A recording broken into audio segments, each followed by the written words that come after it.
کیا آپ نے کبھی سوچا ہے ایک ایسی قوم کے بارے میں جو پہاڑوں کو تراش کر محل بناتی تھی اور کہتی تھی ہم سے زیادہ طاقتور کون؟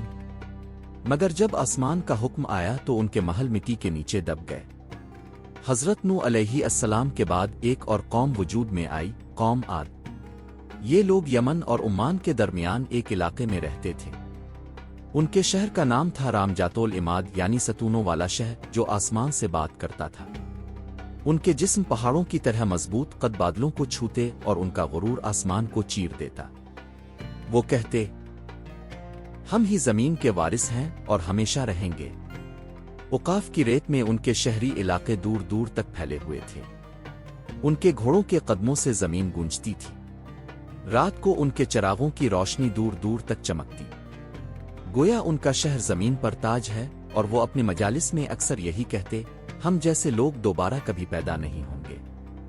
ان کے بچے بھی چھوٹی عمر میں پتھر اٹھا کر اپنی طاقت دکھاتے اور بزرگ فخر سے کہتے ہمارے بچے بھی پہاڑوں کو جھکانے والے ہیں۔ آج کے لوگوں کا ایک اور عجیب عقیدہ تھا۔ وہ سمجھتے تھے کہ ہوا ان کے غلام ہے۔ جوان وادی میں کھڑے ہو کر دونوں ہاتھ پھیلائیں اور کہتے دیکھو ہوا ہمارے جسم کی حمایت کرتی ہے۔ بزرگ اپنی نشست میں فخر سے کہتے ہمارے باپ دادا ہوا کا رخ بحال کرتے تھے، ہمیں کون روک سکتا ہے؟ جب وہ لوگ طوفان کو دور سے دیکھتے تو ہنس کر کہتے ہوا ہمارے ساتھ ہے، یہ ہم پر نہیں بلکہ دشمنوں پر پڑے گی۔ لیکن انہیں کیا معلوم تھا کہ آنے والی ہوا ان کی سب سے بڑی دشمن بن چکی ہے۔ آج کے لوگ صرف لمبے نہیں تھے، ان کی جسمانی بناوٹ عام انسان سے کئی گنا بڑی تھی۔ دریا کے کنارے ان کے قدموں کے نشان آج بھی پہاڑوں کے درمیان ملتے ہیں، جنہیں دیکھ کر لوگ حیران رہ جاتے۔ ان کے دروازے اتنے بلند تھے کہ گھوڑا اور سوار دونوں آسانی سے اندر جا سکتے، اور ان کے برتن پتھر کے بنے، اتنے بڑے کہ پورا خاندان ایک برتن میں کھانا پکا سکتا تھا۔ وقت گزرتا گیا، غرور بڑھتا گیا اور ان کا تکبر بڑھتا گیا۔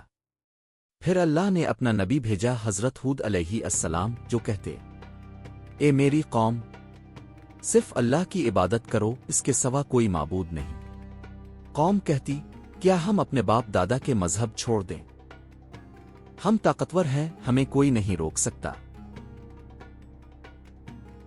حضرت ہود علیہ السلام نے کہا میں تمہیں اس عذاب سے ڈرا رہا ہوں جو تم سوچ بھی نہیں سکتے، لیکن جس دل میں غرور بھرا ہو نصیحت پتھر سے ٹکرا کر ٹوٹ جاتی ہے۔ حضرت ہود علیہ السلام روز ان کے بازار، محل اور دروازوں کے پاس جا کر آخری دعوت دیتے۔ کبھی سرکردہ لوگ ہنس کر کہتے اگر تمہاری بات میں دم ہوتا تو ہمارے محل پہلے ہی گر چکے ہوتے۔ کبھی بچے ان کی آواز کا مذاق اڑاتے تو کچھ لوگ راستہ بدل لیتے، کہیں اللہ کا خوف ان کی آنکھوں میں نہ آ جائے۔ ایک دن حضرت ہود علیہ السلام ان کی اسمبلی میں گئے، جہاں سرکردہ لوگ سنہری تختوں پر بیٹھے تھے۔ ہود علیہ السلام نے کہا اللہ کی بنائی ہوئی قدرت کا نظام دیکھو، تمہاری طاقت کچھ بھی نہیں۔ سرکردہ لوگ ہنس پڑے، یہ چھوٹے وعدے بند کرو، اگر عذاب آیا تو ہم اپنی طاقت سے اسے روک لیں گے۔ عذاب سے کچھ دن پہلے وادی میں ایک عجیب منظر ہوا۔ رات کو آسمان میں گہری چیخ سنائی دی، نہ بادل برسے نہ بجلی چمکی، مگر وادی میں ایسا لگا جیسے کوئی دور سے پکار رہا ہو۔ قوم نے کہا یہ پہاڑوں کی آواز ہے۔ حضرت ہود علیہ السلام نے کہا یہ رحمت کی پکار نہیں، یہ تنبیہ ہے۔ دوسری رات زمین ہلکی سی ہلی، جانور بے چین ہوئے، لوگ ہنسے زمین بھی ہماری طاقت سے ڈرتی ہے۔ انہیں معلوم نہ تھا یہ زمین کا آخری احتجاج تھا۔ پھر اللہ کا فیصلہ آیا، سب سے پہلے ان پر قحط آیا۔ 3 سال تک ایک قطرہ بارش نہ ہوئی، ندی نالے خشک ہو گئے، جانور مر گئے، زمین پتھر بن گئی۔ پہلے سال انہوں نے کہا یہ معمولی مسئلہ ہے، ہم طاقتور ہیں۔